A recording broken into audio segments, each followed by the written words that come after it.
ఇక్కడ అలాంటిది వాడు గొప్పవాడే కావచ్చు, తన రాజ్యానికి మేలు చేశాడు, ముల్లోకాలకు అధిపతిగా ఉన్నాడు. ఎవడు? రావణాసురుడు. కానీ అధర్మపరాయణుడు. వాడు అధర్మం చేస్తున్నప్పుడు మంత్రులందరూ చప్పట్లు కొట్టారు, భలే భలే అన్నారు. వాడు ఏం చేస్తే అదే సమ్మతి అన్నారు. ఎందుకంటే పదవిలో ఉన్నవాడి దగ్గర ఇదో ప్రమాదం ఉంటుంది. పక్కన ఉన్న వాళ్ళందరూ ఏం చేసినా బాగుందంటారు. కాబట్టి నేను బాగున్నానేమో వాడు అనుకుంటాడు. ఇలాంటి పరిస్థితుల్లో నువ్వు చేస్తున్న అధర్మం అన్నయ్య, దీనివల్ల అందరూ నాశనమైపోతారు కనుక నా మాట విను. సీతమ్మని ఇచ్చేసి తీసుకెళ్ళి రామచంద్రమూర్తికి. తప్పు చేస్తున్నావు సుమా. నువ్వు సీతమ్మని అపహరించిన దగ్గర నుంచి లంకలో అపశకునాలు కనబడుతున్నాయి. ఒక దురాగతం సూచనగా తెలియబడుతున్నది. రాబోయే దుష్ఫలితాలు గోచరిస్తున్నాయి. కాబట్టి అప్పగించని ఎన్ని మాలు చెప్పాడు, ఎన్ని మాలు సభ పెట్టని ఇదే చెప్పాడండి. అక్కడ తనది కాదు రాజ్యం, తన మాట చెల్లదు, పరమ అహంకార పూరితుడు. ఇలాంటి వాడి దగ్గర నేనెందుకు చెప్పడంలే, నేను ఊరుకుంటే చాలు కదా అనకుండా ఇది అధర్మం అన్నాడండి. అది గొప్పతనం. కానీ మనం ఏం చెయ్యలేకపోయినా అధర్మాన్ని అంగీకరించరాదు, ఇది ధర్మం అని చెప్పగలగాలి.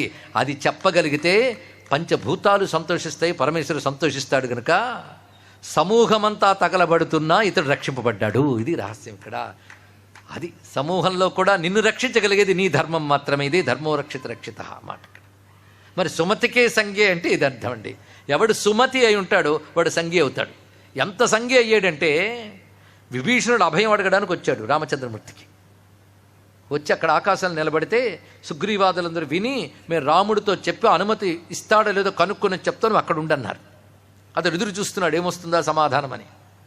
వీళ్ళు వెళ్ళి చెప్పారు, శత్రు సోదరుడైన విభీషణుడు వచ్చాడు, నీ నుంచి అభయాన్ని అడుగుతున్నారు అని.